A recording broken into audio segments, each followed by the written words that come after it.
So, hi everyone. We are here to speak around engineering at the FT and navigating careers and growth. Some quick introductions. I'm Natasha Fernandez. I'm Head of Talent Acquisition for Product and Tech at the FT. And then we have Katie Koshland and Kirsty Simmons as engineers at the FT who are going to discuss their career journey with you all today and present. So I'll hand over to Kirsty. Thanks, Natasha. Hi, everybody. I'm just going to briefly talk about my entry into tech, which was very non-traditional and it had nothing to do with a computer science degree, and a little bit about what I have been working on at the FT and what I hope to get out of the company in the future and myself, I guess. So I'm an engineer on the Spark team. They're in a department called Internal Products. So it's building tech for internal systems and teams. I'll tell you a bit more about what my team does in a little while, but first I'll briefly speak about how I got here. So as you can see, it's sort of all over the place. I would have been absolutely floored if you told 20-year-old me that I would be a software engineer one day. It wasn't part of my plan at all, even though I'd really enjoyed dabbling in HTML and CSS during my time on MySpace. I used to view source and copy all of the CSS and the HTML and tweak it and then feel very proud that I'd done coding, but I was just copying and pasting, which is still an enormous part of my job, but intelligently applied. I thought that software engineers had to be mathematicians, which I'm not. So I followed my nose into arts and humanities and I got an English and history degree. Fresh out of uni, I worked as a content and social media sub-editor for a very, very long gone retail news website. And immediately after that, I went into bid management for large architectural firms for a few years. Going home from work at 3 a.m. is a fundamental part of working closely with architects, but I soon got tired of it. I took quite a brave and some would say impulsive decision to take a career break and do a coding bootcamp in Berlin in early 2019. I spent all of my savings, I sold possessions. It was quite an abrupt stop and a change direction. Once I'd graduated, I took a few jobs in startups in Berlin where I learned a little bit of mobile development and how tech companies organize their work, which is totally new to me, agile. I briefly worked in horse technology, if you can believe it. A Swiss startup had made a device to monitor horse health, and I was involved in creating their React Native application for use on both iOS and Android. That job was quite short-lived, as a lot of startup jobs can be, and it ended in sudden redundancies for all engineers in January 2020. I told myself I could find another job fairly easily, and that may have been the case if COVID hasn't already been well on its way to shutting everything down. It was a real low point in my career and my life, and it was starting to feel like a decent tech job was never, ever going to happen to me. So in early 2020, I actually applied to be a junior engineer at the FT. My application was going really well until an HR rep got in touch to tell me they'd frozen all hiring processes due to the pandemic. I'm really lucky that the same hiring manager was receptive to my cheeky, "Are there any jobs going?" email a year later. So today I work in the same team I joined as a junior engineer in 2021, which is the editorial technology team. Our flagship product is Spark, which is the content management system that our journalists use to edit and publish articles directly to ft.com. So I'm now going to briefly chat about some of the projects I've worked on since joining the FT. So Spark Contributors is a React application that manages the payment processes for contributors to the FT. It was built to replace another very expensive system that we bought from a third party. I had quite a rare experience on this project, especially for a junior, which is to build out a project from the ground up. When I joined, my colleagues had only just begun to build the bare bones of the UI, and lots of fundamental decisions were still to be made. It was a really great feeling watching my first FT app go to production for the first time, and I feel really warmly towards this project still, even though a payments platform isn't the most glamorous subject matter. I also did some work on a system called Spark Clips. The Spark Clips code base started life as a clone of another internal system called Ovid, named after an 80s cartoon, which I'm sure very few of you remember. It's used for adding extra metadata to video content destined to ft.com. In an ideal world, we would have had the time to build Spark clips from the ground up using new technologies, but life rarely works out that way. In order to clone a system and turn it into another system entirely, one must do a lot of refactoring.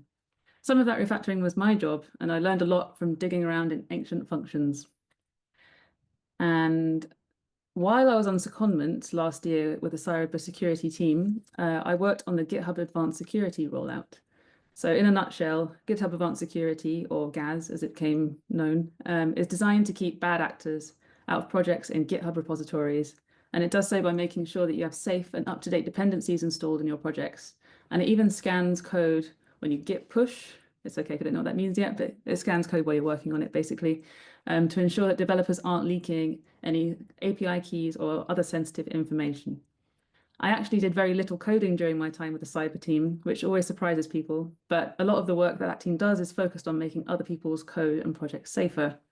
That was the main focus of my time there, and I like to think I helped to push things in the right direction.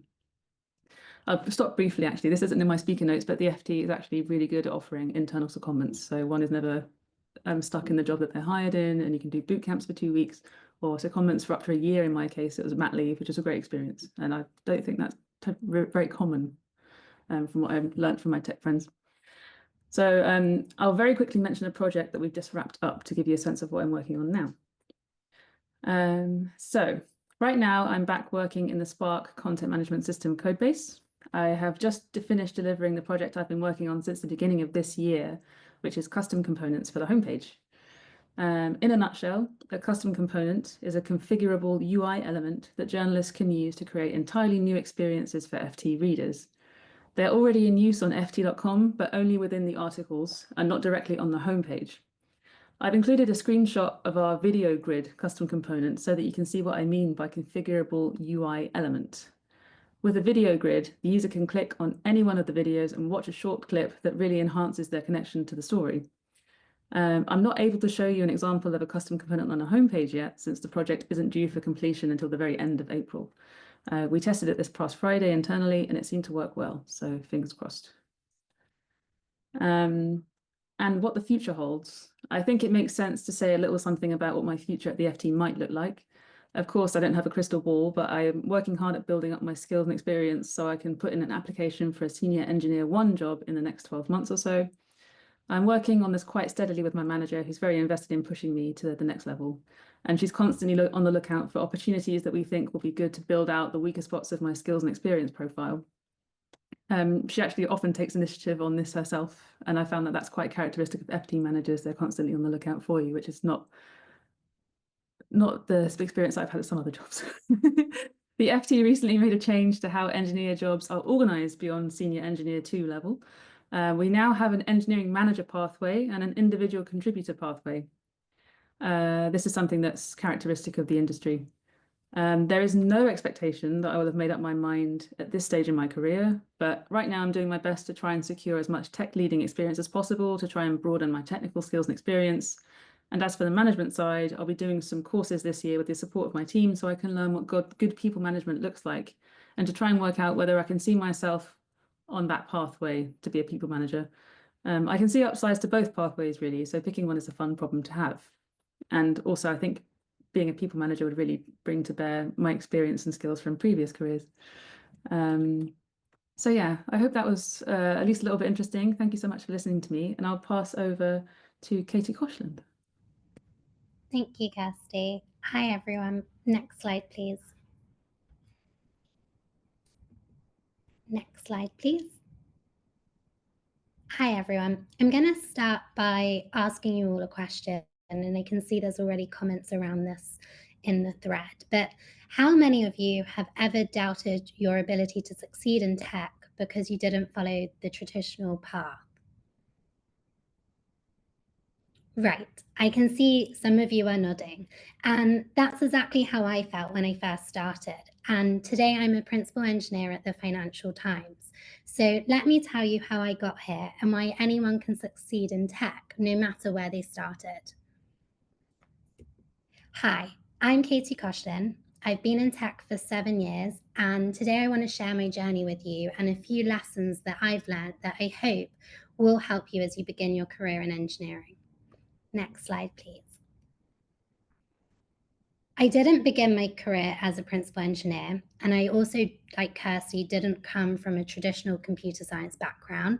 I studied actuarial maths at university and really had no idea how to break into tech. It actually wasn't until my older brother suggested to me to try coding and to give it a go. So I started to teach myself online with resources, and I played around with code, and I slowly started to figure things out myself. Next slide, please. In 2017, I then decided to join Makers Academy, which is a 3-month coding bootcamp. And I found the learning curve there very, very steep. I still remember actually going to Codebar meetups like the one many of you attend and nervously asking, like, how do you even write a JavaScript function? Like, that was literally the first question I asked when I got to Codebar.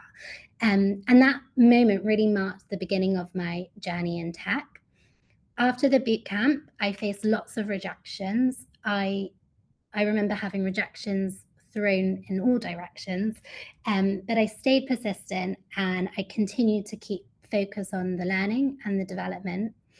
Eventually, I joined the Financial Times. I got accepted as part of their technology graduate program.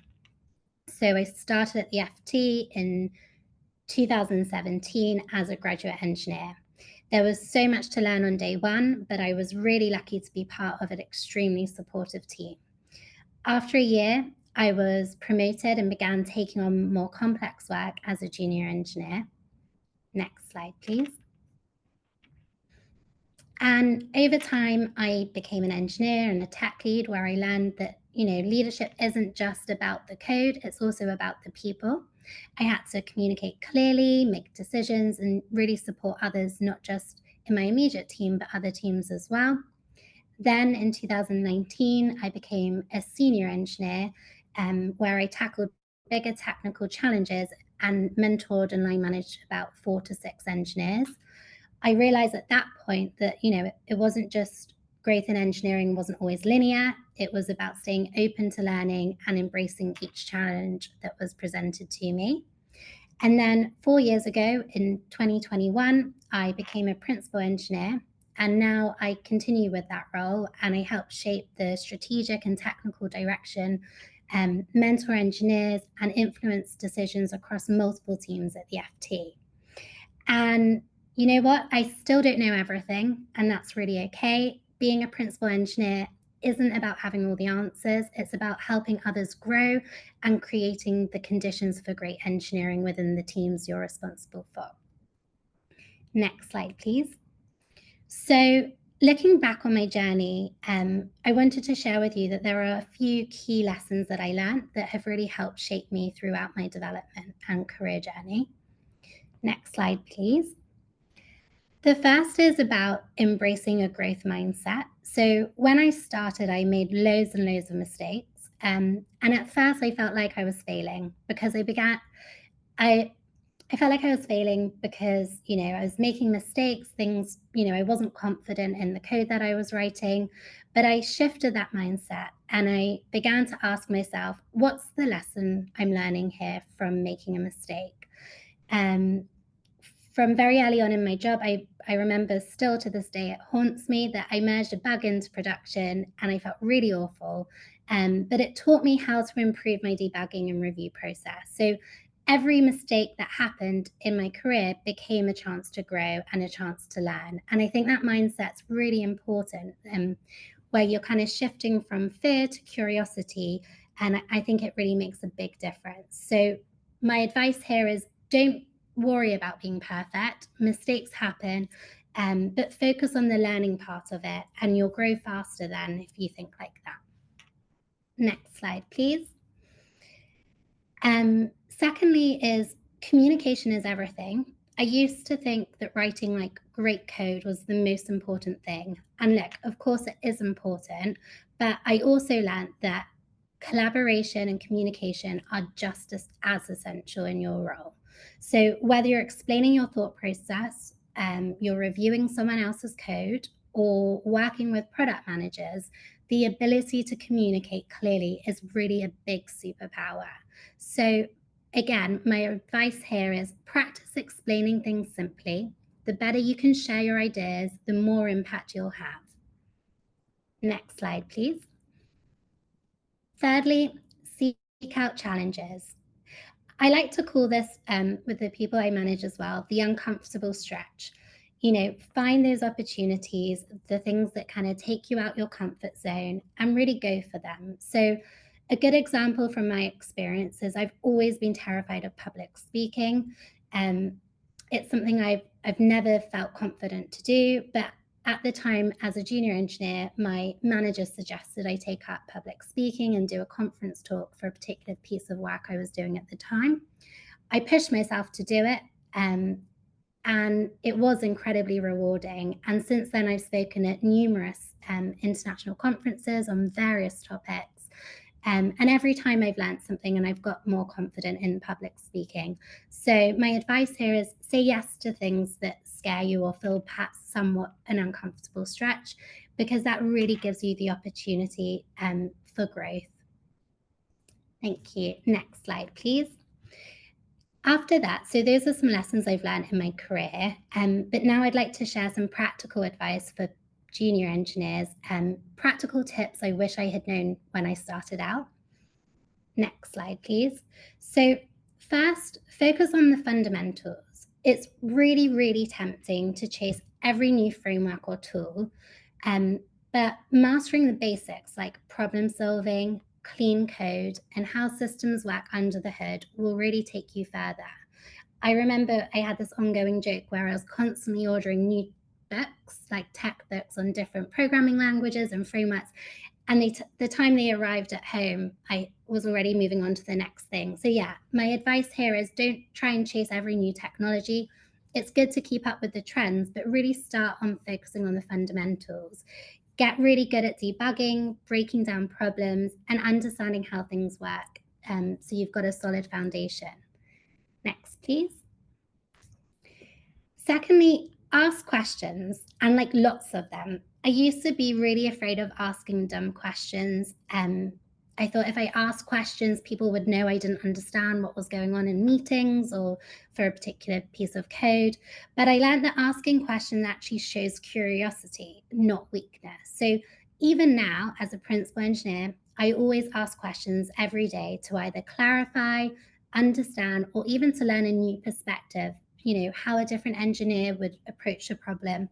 So please do ask questions. If you don't know something, ask. Chances are someone else has the same question, and asking might not just help you, but the entire team. Third, mentorship. It's been a game changer in my career. I've had mentors who've helped me navigate tough decisions, and also I try to play it forward by mentoring others. So find someone whose career you admire and don't be afraid to ask them for a coffee chat. Most people in the tech community are really happy to help and are incredibly inclusive and supportive.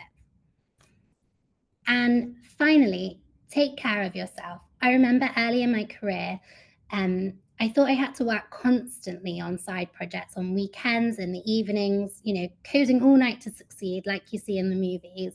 But you can't grow if you're running on it empty. So set boundaries, take breaks, and, you know, make time for what recharges you. Your career is a marathon, it's not a sprint. So be kind to yourself and take care of yourself. And finally, let me leave you with a final thought. The path to becoming a great engineer isn't always straight. It's really full of challenges, growth, and lots of learning. But you don't have to have all the answers now. You just need to stay curious, embrace what you don't know, and keep showing up. If someone once asked, how do I write a function, can then all become a principal engineer, imagine what you can do. Thank you, and best of luck on your journey. I will now pass on to Natasha. Hi everyone, and thanks Kirsty and Katie, that was amazing.